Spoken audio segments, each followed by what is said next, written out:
Olá, estamos começando mais um programa Oficinas de Gestão, Oportunidade de Desenvolvimento, executado pelo Departamento de Ciências da Administração do Centro Socioeconômico da Universidade Federal de Santa Catarina.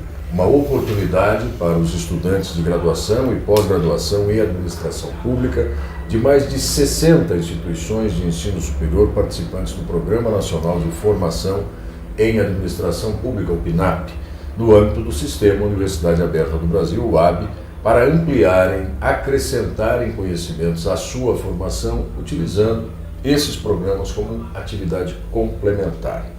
Este é mais um programa da série temática sobre gestão social. O tema sobre o qual nós vamos conversar agora é a gestão social e a cooperação internacional para o desenvolvimento. Para isso, está aqui ao meu lado a socióloga e professora titular da Escola de Administração da Universidade Federal do Rio Grande do Sul, Rosinha da Silva Machado Carrion. Professora Rosinha, pós-doutora pelo Instituto de Pesquisa para o Desenvolvimento da Universidade Sorbonne, Paris 1, doutora em Administração pela Universidade Federal do Rio Grande do Sul, também em Sociologia Clínica pela Universidade de Paris 7, mestre em Sociologia das Organizações pela Pontifícia Universidade Católica, PUC, no Rio Grande do Sul, licenciada em Literatura e Língua Inglesa pela Universidade Federal do Rio Grande do Sul. Atualmente, também é membro permanente do Programa de Pós-Graduação em Administração da Escola de Administração da Universidade Federal do Rio Grande do Sul. A professora Rosinha coordena naquela instituição o Núcleo Interdisciplinar de Pesquisa e Estudos sobre o Terceiro Setor e o curso de especialização em Desenvolvimento e Gestão Social. Foi vice-presidente da Associação Brasileira de Estudos do Trabalho, presidente da Escola Superior de Administração Pública do Estado do Rio Grande do Sul, coordenadora do Convênio de Cooperação entre a Universidade Federal do Rio Grande do Sul e a Universidade do Cabo Verde, na África, para a realização naquele país do mestrado em Administração Pública. Professora, muito obrigado por ter dedicado esse espaço, esse tempo, essa disponibilidade para conversar conosco sobre esse tema. Eu que agradeço, é um grande prazer, é uma honra poder estar participando desse programa de formação dos nossos jovens, eventualmente não tão jovens assim, mas numa área tão relevante, tão importante como a administração pública. Muito obrigada pelo convite, professor. Eu que agradeço. Agora a gente pode começar, professora, recuperando um pouquinho dessa trajetória, do envolvimento que a senhora tem com este tema, para tentar entender o porquê da gestão social no âmbito internacional. Bem, professor, na realidade, em primeiro lugar eu costumo dizer, digamos que eu não escolho meus objetos de pesquisa, na realidade eu sou de certa forma atropelada por eles. São questões que me instigam e eu vou então tentar dar conta dessas questões.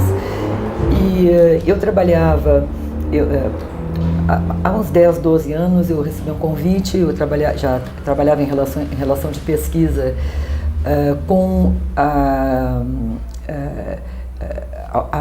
ARUC, Aliança de Pesquisa Universidade Comunidade do Canadá, e eu recebo um convite para participar de um projeto financiado pela Unesco a nível internacional. Aí no caso eu busquei financiamento brasileiro, foi o Conselho Nacional de Desenvolvimento Científico e Tecnológico, CNPq, que financiou uma pesquisa chamada Construção de Riqueza em Contexto de Precariedade. Foi uma experiência riquíssima. Nós trabalhamos, no caso, eu coordenei para o Brasil, montei uma rede de pesquisa, em que a professora Liana Carleal, que foi diretora do IPEA na gestão do professor Márcio Postman, coordenou o Paraná, e outros professores coordenaram outras unidades também. E aí eu tive a oportunidade de conviver nesse projeto com a realidade de Burkina Faso, de Senegal, do Togo e do Mali. Bem, e fiquei profundamente interessada e sensibilizada pela todas as complexidades da tentativa da promoção, digamos, de um desenvolvimento, a reflexão realmente sobre o que é um desenvolvimento, na verdade um modelo, a possibilidade de criação de um modelo interno, não alguma imposição pelo Banco Mundial, pelo Fundo Monetário Internacional.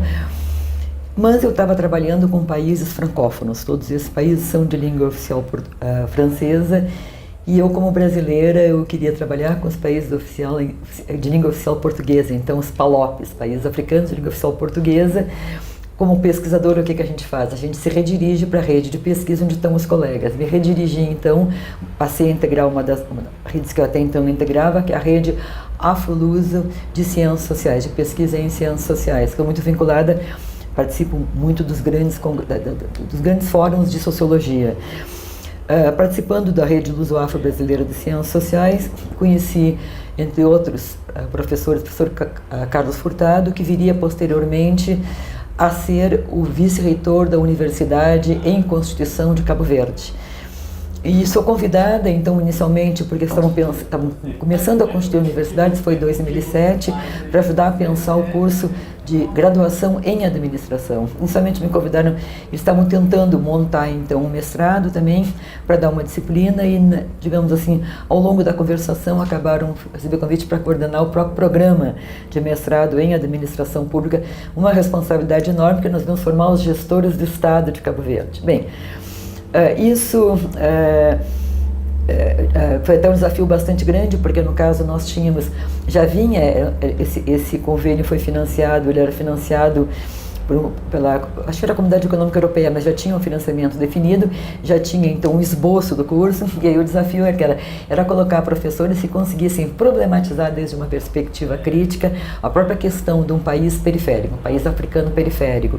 E sobretudo Cabo Verde tem uma complexidade muito singular, porque é um país africano, mas se identifica fortemente com a Europa, porque inicialmente era, digamos, um arquipélago, deserto, a primeira colonização é portuguesa, então nessa complexidade da identidade, afinal de contas, ela se estabelece com a África, ela se estabelece com a Europa. É o único país africano que tem moeda também convertível ao euro. Bem, e Cabo Verde nesse momento, e também eu começo a aprofundar a compreensão de toda a complexidade, digamos, de países africanos, de língua oficial portuguesa, desse vasto continente que é a África, com 57 países. E nisso, Cabo Verde naquele momento,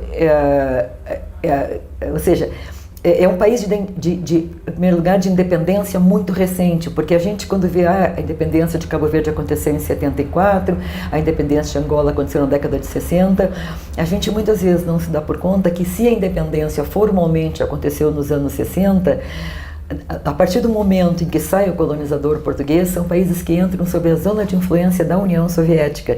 Então, na realidade, a primeira eleição livre para Cabo Verde ela vai ocorrer em 1990.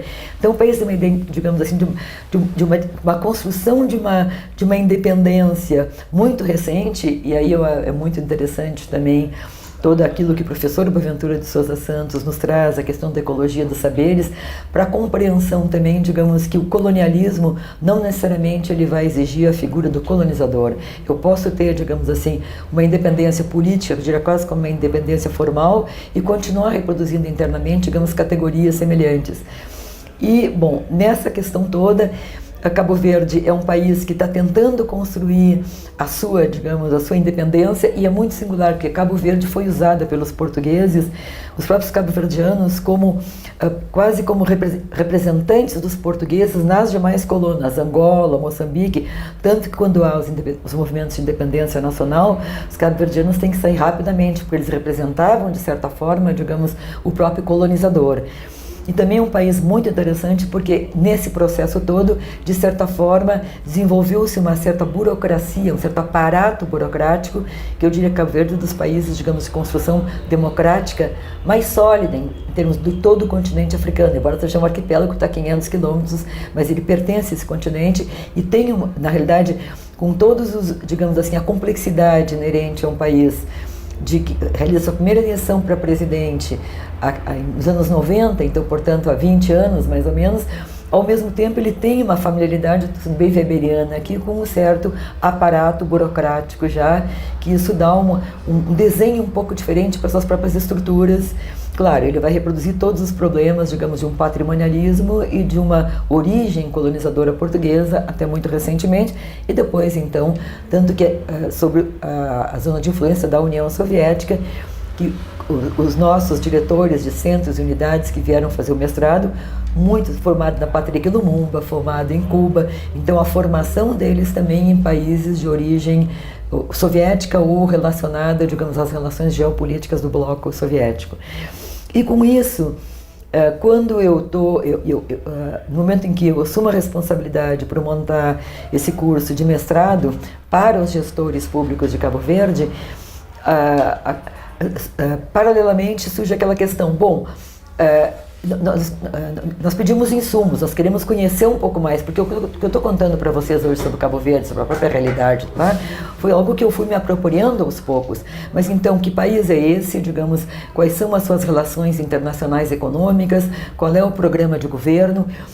E nesse processo, então, Cabo Verde é apresentado como um país cuja vocação é o turismo. Bem, cuja vocação é o turismo, e a gente percebe que os acordos que estão sendo feitos pelo governo cabo-verdiano, digamos, com os países, como por exemplo a Itália, que implantou complexos hoteleiros lá, são acordos que a gente questiona em que medida eles realmente vão favorecer a gente percebe que é um país tentando, ao mesmo tempo é um país periférico, fazendo associação com gigantes europeus. Tá? Então, como que vai se dar isso? E havia o princípio de o que eu chamo de um setor associativo já em formação, então, porque é um país que, historicamente, ele precisou e contou muito com recursos da cooperação internacional. Cabo Verde é um país que tinha as famosas frentes de luta contra a fome, porque é um país com características desérticas também, então sempre uma dinâmica muito associativa também. E a pergunta que eu me coloco é como que o setor associativo local, como que a sociedade civil organizada vai responder a esse programa, a essa política do Estado cabo-verdiano, que é uma política que está sendo pautada, isso anos 2005, 2006, pela lógica econômica neoliberal, a gente já sabendo que vinha a crise de 2007, 2008, e eles incorporando uma lógica econômica neoliberal. Como que esse setor econômico vai reagir? Como que a sociedade civil local vai reagir a essa política econômica? Porque Cabo Verde era um país pobre, mas onde não havia, inclusive, fome pobre, mas não havia grandes disparidades sociais. E que hoje já há disparidades sociais. Então, como que ele vai se posicionar? E aí monta um projeto de pesquisa, pesquisador tem uma dúvida, monta um projeto de pesquisa para tentar compreender esse desafio.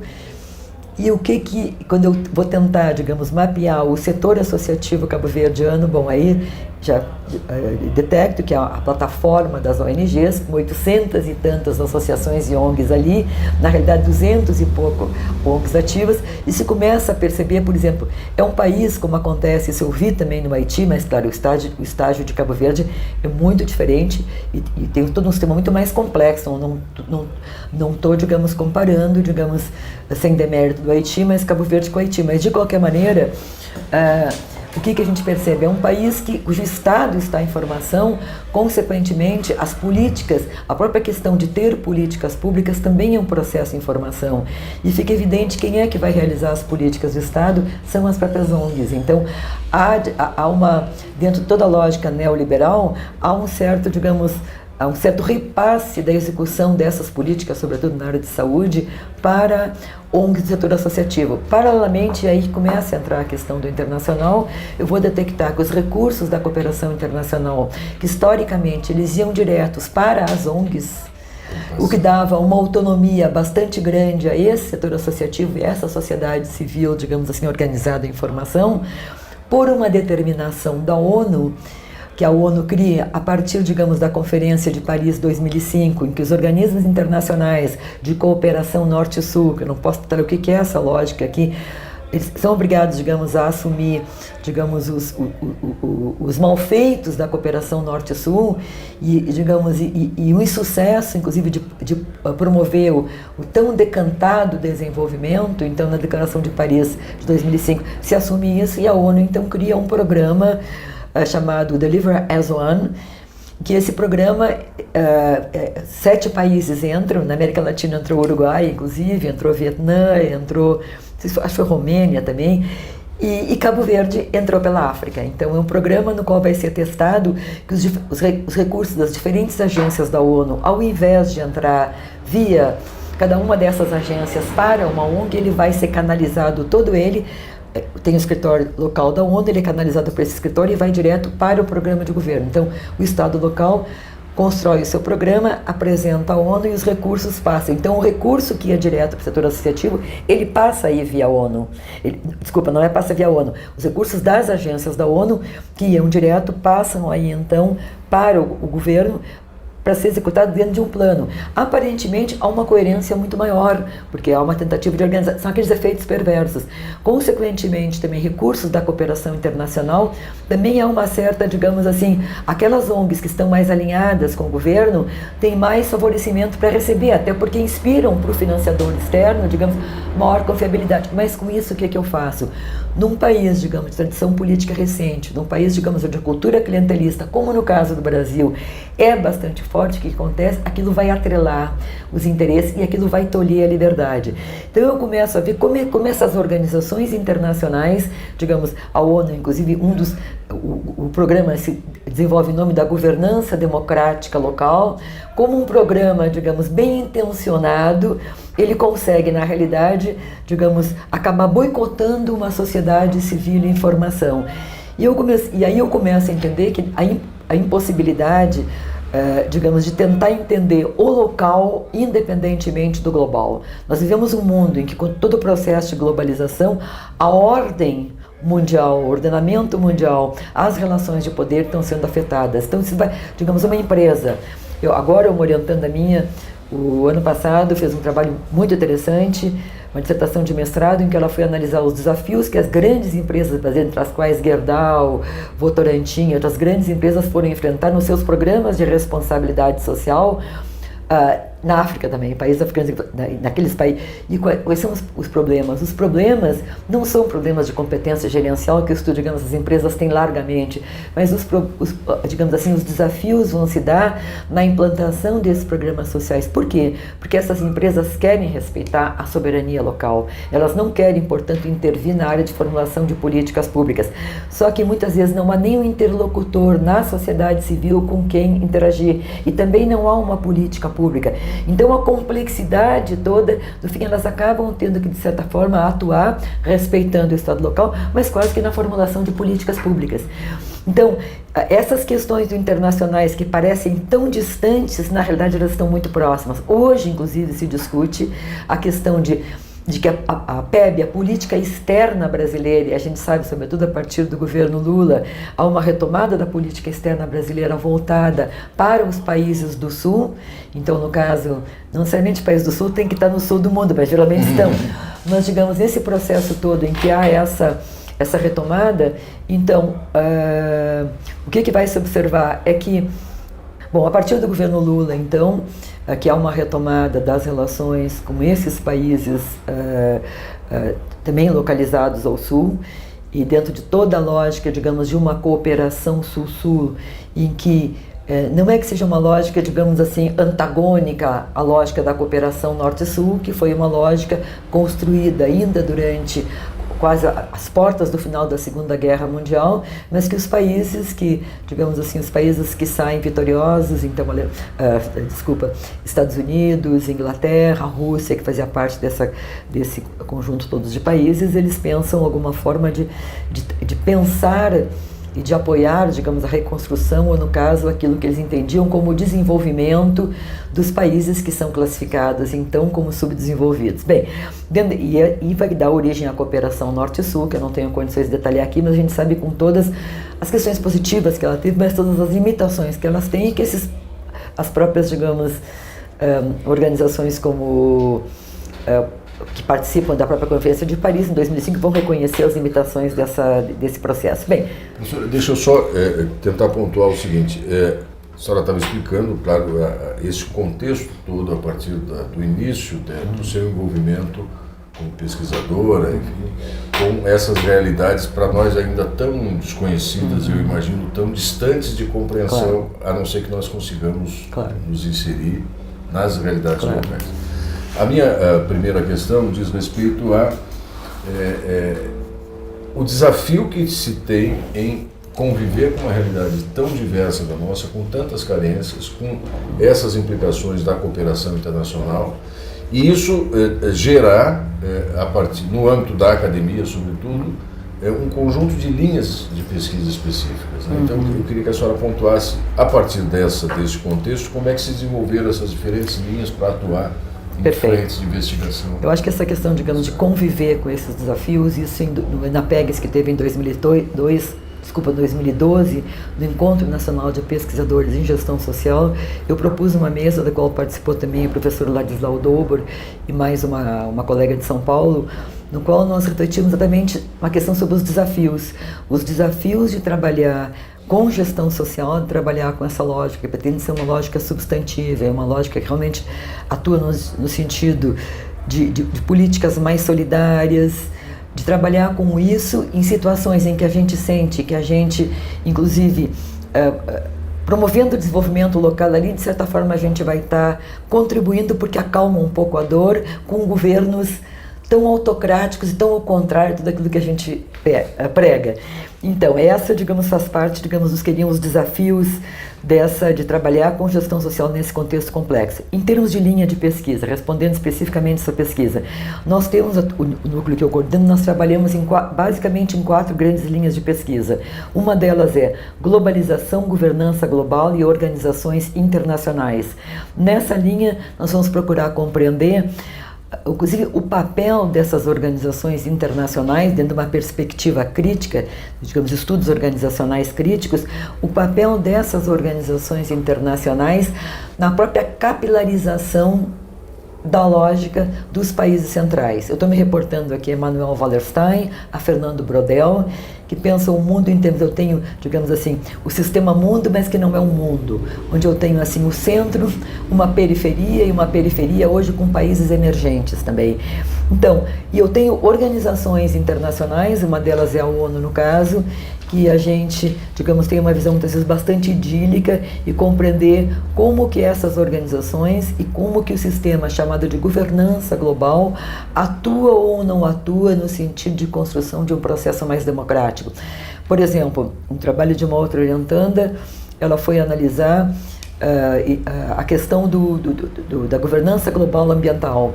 Então, dentro de todas as sessões da ONU, dentro da organização da ONU, do PNUMA, que é a Agência da ONU para o Meio Ambiente, em que medida se consegue realmente construir um diálogo democrático e em que medida aquela sobreposição de instâncias vai viabilizar que haja uma participação efetiva e que consiga construir algo que contribua para um desenvolvimento sustentável. Então temos essa linha. Inscreve, então, no cenário da globalização e que vai trabalhar com governança global, que o Guilherme analisa de uma forma muito interessante, quais são os limites da governança global, na medida em que a base do termo governança diria, então, seria a coordenação de ações entre iguais, em que medida esses atores são de fato iguais ou não, em que medida se consegue um processo democrático. E organizações internacionais entrando com esse gênero de organizações que se colocam numa posição de neutralidade, também analisando, mas não analisando, porque sem dúvida alguma são organizações que têm trabalhos maravilhosos. Isso é possível de perceber a atuação delas em áreas como saúde, áreas como a própria questão dos alimentos, mas também tem limitações. Então vamos ver o que tem de bom e o que poderia melhorar. Uma segunda linha de pesquisa, Brasil, Política Externa e Cooperação Internacional. Então nessa linha nós analisamos tanto as questões de cooperação Sul-Sul. O Brasil hoje é um país que atua muito em cooperação Sul-Sul, tanto com os BRICS, Brasil, Índia, Rússia e China. Tem a rede IBAS também. Então essa cooperação, cujas bases da cooperação Sul-Sul seria a soberania local do país que é atendido, seria a não imposição de condicionalidades como impõe um Banco Mundial. Tudo bem, vai o recurso, mas desde que faça a reforma assim, assim, assim. E outros princípios. Então, em que medida o Brasil, enquanto ator de cooperação internacional, ele está conseguindo agir de uma forma de acordo com os princípios e postulados da gestão social. Também na questão da cooperação tripartite, que é uma outra forma de cooperação, na qual temos um tradicional doador. Um trabalho que fizemos recentemente foi analisar o desenvolvimento agrícola de Moçambique no corredor de Nacala. Nós tínhamos Japão, tradicional doador, Brasil, país emergente, e Moçambique, um país periférico. Então, analisando, inclusive permitindo, digamos, aos nossos estudantes compreender como é que se dão os jogos de poderes. Por que Japão, que é um tradicional doador, faz uma parceria com o Brasil. E por que o Brasil, que é um país emergente, quer entrar nessa parceria? Aí, evidentemente, entra aquela questão que o Brasil recebe a partir de um certo momento, na década de 2010, 2008, 2009, ele tem um certo reconhecimento econômico, mas ele precisa também de poder político, compreender um pouco como que funciona a geopolítica do sistema mundo. Então, a importância, o Brasil conquista, como a gente sabe, em 2013, a presidência da Organização Mundial do Comércio. Como é que ele consegue isso se as grandes potências como os Estados Unidos declaram publicamente que não quer que ele conquiste? Porque ele conseguiu fazer uma relação com países do Caribe, com países africanos, que também têm voto nessas instituições. Bom, e a outra questão que nós estamos, inclusive vai ser um dos temas bastante presentes no NAPEG 2016, e já deixo o convite aqui em 2016, vamos ter em Porto Alegre o 9º Encontro Nacional de Pesquisadores em Gestão Social, convidado também, professor, vai ser um prazer tê-lo lá. Esse encontro vai ser sediado pela Universidade Federal do Rio Grande do Sul e a gente está puxando bastante também essa questão da América Latina. O Brasil é América Latina, mas vamos espraiar um pouco mais, trazer mais países da América Latina e Caribe para esse debate. O outro tema que nós temos, então, terceira linha de pesquisa, relações Estado, sociedade e mercado, onde nós vamos analisar desde os movimentos sociais no espaço urbano. No núcleo a gente tem uma característica, nós não trabalhamos com o rural, nós trabalhamos basicamente com o urbano, claro. Quando vai trabalhar, digamos, com países na África, a gente vai ter, digamos, isso não fica tão claro, mas a gente trabalha, inclusive temos trabalhos realizados sobre pobreza e pobreza, eu não gosto da expressão pobreza, mas desigualdades na cidade. A gente trabalha mais, digamos, no espaço urbano, então movimentos sociais no espaço urbano, movimentos sociais de reivindicação da terra, sobretudo. Analisamos a questão de quando houve a Copa, que Porto Alegre foi uma das cidades da Copa, como é que é o expurgo, o afastamento, como é que dá isso, as novas formas organizacionais dos próprios movimentos sociais, que estratégias, e aí nós analisamos o movimento, a relação Estado, mercado e sociedade, o movimento social, a figura do Estado, nós analisamos isso também quando foi, nós acompanhamos, foi também outra dissertação de mestrado, toda a questão do Código Florestal, então como se colocou o Estado, como se colocou o mercado e como se colocaram esses movimentos. Inclusive acompanhamos junto ao Congresso Nacional, até uma aluna recebeu um prêmio especial, foi 2 vezes acompanhar essa negociação toda no Congresso. Então, dentro dessa linha, relações Estado e sociedade, uma das, digamos assim, dos subeixos é movimentos sociais no espaço urbano. Nós temos também outro subeixo que é sociedade civil, democracia e construção da cidadania, onde vamos focar mais nessas construções de cidadania, muito trabalhando com movimentos, digamos assim, com organizações de bairro, todos os entraves, as questões das desigualdades aqui. Um outro tema que nós temos aqui ainda em relações Estado e sociedade civil é a paradiplomacia civil. O que é a paradiplomacia civil? Tem muita coisa que está sendo feita hoje em relações internacionais que não está registrada nem no Ministério das Relações Exteriores, nem na Agência Brasileira de Cooperação Internacional. E nós temos chamada paradiplomacia civil. Por exemplo, um município faz uma parceria com outro município e aí vai entrar vários organismos da sociedade civil. É uma paradiplomacia, porque é o Brasil, que quando está lá, é o Brasil que está lá. Nós estamos analisando isso. E por que isso é tão interessante também analisar essas questões? Porque hoje há toda uma discussão já que a sociedade civil deveria participar da formulação da política externa. Então, começar a pensar a política externa como uma política pública. E por que nós estamos pensando isso em gestão social? Porque não tem gestão sendo pensada nisso. Nós temos aí o pessoal do Itamaraty, da diplomacia, nós temos aí o pessoal de relações internacionais, nós temos o pessoal da ciência política, mas tem que gerir isso. E eu tenho certeza e afirmo isso, e digamos assim, que o Vieira de Mello, se ele foi assassinado no Iraque, como foi, aquilo poderia ter sido perfeitamente evitado se houvesse mais gestão dentro dos organismos da ONU. Então, a gestão falta. Então, o campo da cooperação internacional, esse campo desses projetos todos, está totalmente ausência da dimensão da gestão. E a gestão social tem a aportar esse olhar mais rico, esse olhar, digamos assim, que não vai na linha da colonialidade do poder, mas que respeita as particularidades locais, que respeita os saberes locais. Então, não tem como trabalhar desenvolvimento local a não ser numa perspectiva de desenvolvimento local, de gestão social e, sobretudo, pensando com realidades tão diferentes como aquelas com as quais nós vamos trabalhar em processo de cooperação. Bem, e finalmente nós temos também ainda dentro dessa relação Estado e mercado o subeixo de investimento social internacional. investimento social privado e internacional, que é o caso que eu relatei aqui, de grandes empresas que vão para o exterior fazer seus projetos sociais e que desafios elas estão. Então, esse é um trabalho que nós estamos levando agora para o encontro da rede de pesquisadores ISTR, International Society, para o terceiro setor, a rede internacional de pesquisa para o terceiro setor. E ainda temos uma quarta linha, que é a última linha que eu vou citar aqui hoje, que é a linha de territórios e economia criativa. Então, a gente, como eu disse, a gente tem uma tradição de trabalhar, digamos, com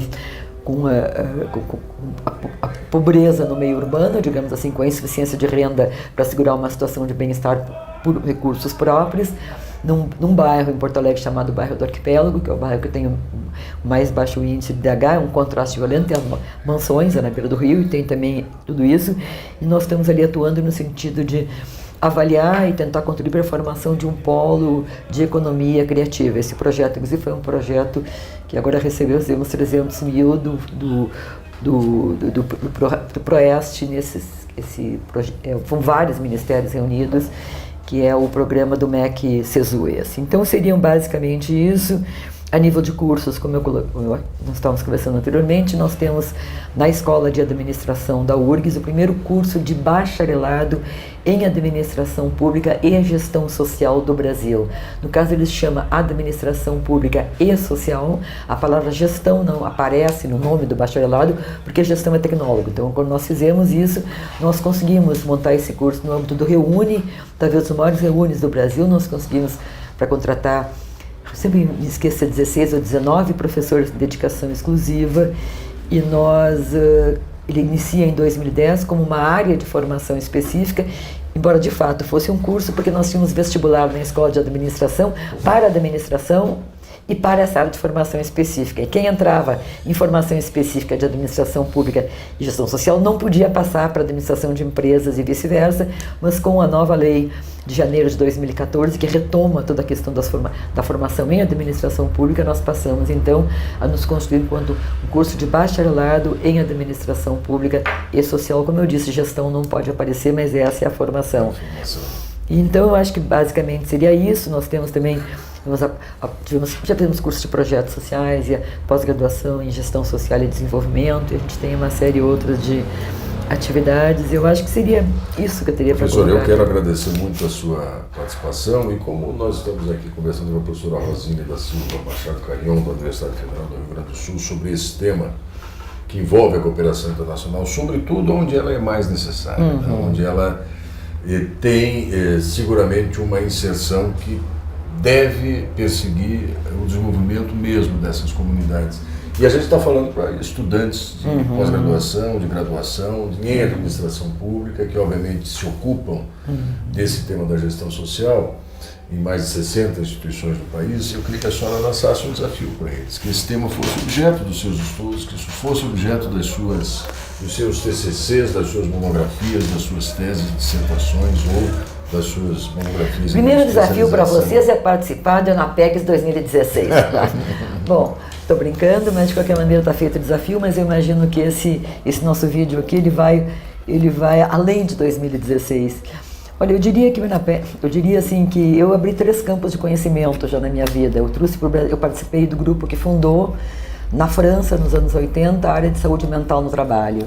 Participei desse grupo, depois eu trouxe esse campo do conhecimento introduzindo no Brasil, saúde mental no trabalho, ou seja, digamos, como um pensar acadêmico, vinculado ao grupo de sociologia clínica. Na época foi um desafio muito grande, porque a sociologia não conseguia entender, a psicologia, o que era aquilo. Hoje é um dos campos de conhecimento do CNPq. Depois, quando eu montei o primeiro projeto na escola, em gestão do terceiro setor, o pessoal queria saber se era terceira idade, terceiro sexo, e agora a gente está trazendo essa discussão, então, do internacional para a área de administração.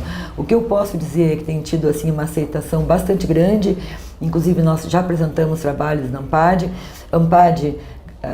Estamos muito felizes que agora nós estamos com um novo grupo na gestão da AMPAD, Ação Nacional das Pós-Graduações em Administração, com muita vontade de democratizar e ventilar a própria associação, porque era uma associação nas quais, digamos, como eu digo, de 3 em 3 anos eu mandava 3 trabalhos para mostrar que a gente podia, mas não tinha um prazer maior, digamos, de estar presente. Mas de qualquer maneira sempre foram bem aceitos. Então esse campo novo que a gente estava abrindo, pensar essa questão do internacional no campo da gestão e de uma gestão também incorporando, porque nós vemos um mundo extremamente problemático, essa é a realidade. Então a gente sabe que nós precisamos de utopia para viver e acreditamos que a gestão social é uma tentativa, pelo menos, de ser um pouco utópico, tá? E tem funcionado, e agora a gente está trazendo também essa discussão, digamos, levando a gestão social para refletir questões do internacional. Na realidade, nós estamos tentando levar a gestão social para pensar essa nova ordem mundial com toda a complexidade que ela tem. E o que eu poderia dizer é isso, entende? Eu acho que ser pioneiro dá trabalho, mas vale a pena, é divertido, e tem espaço. Professora Rosinha da Silva Machado Carrão, muito obrigado pela sua participação conosco aqui. E é importante, como observa a professora Rosinha, essa possibilidade de fato haver um exercício da interdisciplinariedade. Exato. Só nessa nossa conversa muito breve aqui foram referidos aspectos econômicos, sociais, da sociologia, mas também da sociedade como um todo, da economia, da política internacional, da política interna, da política externa, das estruturas de governo, da gestão. Então, divirtam-se, meninos e meninas, porque o campo é vastíssimo. Posso dar uma palavra final? Por favor. Pessoal, eu como socióloga, então, digamos, eu tive que entrar pelo campo da economia, porque não dá para pensar em sociologia, não dá para pensar em sociedade sem pensar no campo da economia. E eu venho de uma família de políticos. Então, pai deputado, irmão deputado, primo deputado. Então, eu digo, eu não quero saber, já nasci em ninho de cobra, não quero saber de política. Só que não é possível pensar a sociedade, não é possível pensar uma transformação do mundo em que nós vivemos sem pensar em políticas públicas. Políticas públicas, como eu digo para os meus alunos, no momento que eu vou atravessar uma rua, eu já tenho uma política ali em cima. Então, é fundamental para ser um bom gestor que a gente também entre pelo campo da sociologia, entre pelo campo da ciência política, entre pelo campo da economia. Assim que nós vamos ter bons gestores públicos, isso é tão importante para o nosso país. Conto com vocês. Muito obrigada. Obrigado, professora, mais uma vez. E fique atento à agenda dos nossos próximos compromissos. Até a próxima.